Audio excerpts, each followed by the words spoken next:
Hello, everyone. Have you ever wondered why is it that we fail to achieve our potential? And it's a question that has been bothering me lately, and I decided to look at it from this particular perspective.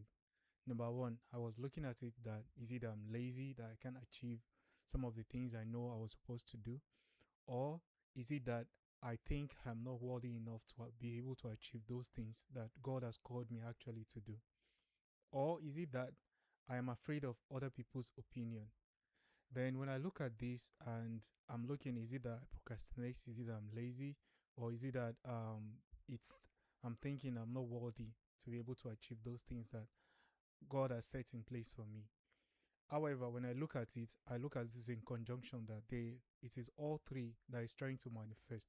But the predominant one is the fact that I'm afraid of what people think about me.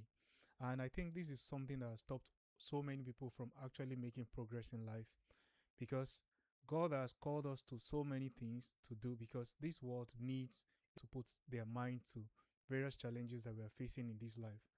Then God has called us to this particular thing is also within us and can actually take over and spur us to those particular growth. But the thing is that it won't force us. There was a video I saw lately about one of the mentors. His name was Pastor Monroe. One of the things he did was that he was saying that he was giving this analogy.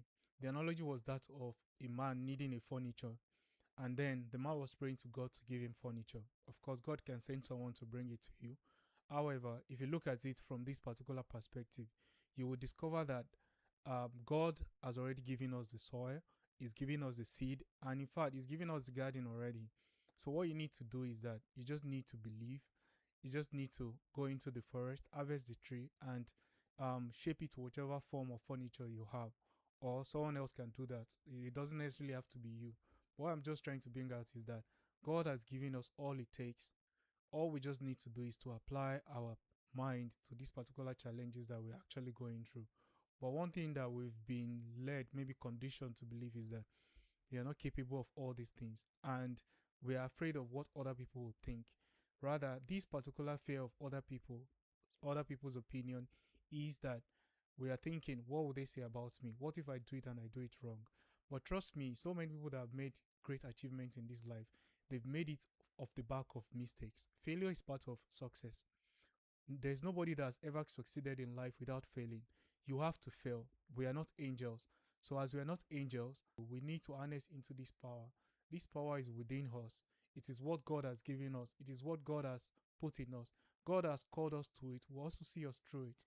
So, if you have a particular talent, either it is to write the next novel, either it is to write the next book, or to be the next Messi, or to be the next Ronaldo, or to be the next Einstein, you have to be willing to go through mistakes. You have to kill the opinions of other people off you. And in that particular process, that is where your growth comes from. There was this, when I was reading a particular book, there's this word that stuck out to me. The word is mastery. And someone says in that book that, do you know that for you to attain mastery, then you'll be called a master. So mastery just means that, and a master, as you know, that is someone that has been a servant before. We are always a learner at something until we actually put more of our energy, more of our forces into it to actually perfect it. There's this particular law I would like to explain. The law of averages just talk about, in doing so many things, there's something that will eventually stand out. And in that particular place, that's where you find your niche, where you find your mastery. What the law of averages is saying is that put in the effort, go through the failure, forget what other people think. Your journey is inward, not outward. Once you focus on yourself and you know that greater is he that is in you than he that is in the world, all the noise from outside, it ceases. When it ceases, then you will see that that particular change that you actually desire will come out from. There was a movie I saw. The title of the movie is called Patriot. In the movie, there was this particular line that stood out to me. The guy was saying that so many people are dying. That was when America was trying to gain their independence from the British government. So one of the things that stood out to me there was that he was saying that how many people are going to die until you take action. So, and I look at it from this perspective that God has blessed you, God has prospered you, God has given you all it takes. You have all it takes to achieve what you are going to achieve. But then if you decide to hold back and you're thinking of what other people will think about you, what will other people say about this particular thing, that is when you're actually holding yourself back, you're holding other people back. Do you know that those people that you might be thinking they will judge you might actually be people that are actually waiting on you to manifest what God has actually put at your disposal. So when you do this, when you achieve your dreams, you try, you fail, you fall, and you rise up again. You fall 7 times, you rise up again. That is where the progress comes from. Mastery comes from the journey. Mastery comes from the process. Now, there was this particular man. He was always complaining that he does not have money, he does not have this, he's broke, and he lacks this, he lacks that.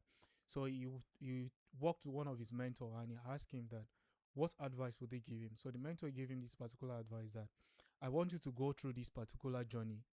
Go and start this particular business, regardless of what happens. Never quit. When you made the first $1 million, give the $1 million out. And he was like, oh, why would I be needing money and I'll actually eventually make the money and give out the money? He promised him that he was going to do that.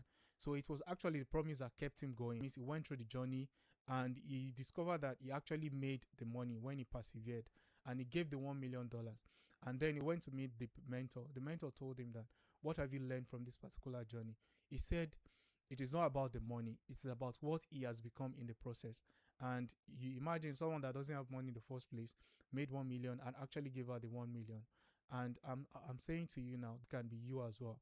Whatever thing you think God has placed in your heart, God has placed in your heart because He knows that you are capable of doing it, and He's there for you. All He's just saying that, hey, son, look inward. Hey, daughter, look inward. And you have all the answers you need. Forget what other people will think. They will mock you at first, but eventually they will join you and they will celebrate you when everything starts showing.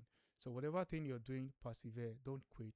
You're going to make it. If it's the business, start it. If it's the application you want to write it.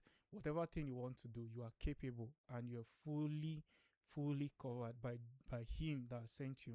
Because greater is He that is in you than he that is in the world. So without much further ado, God bless you for listening.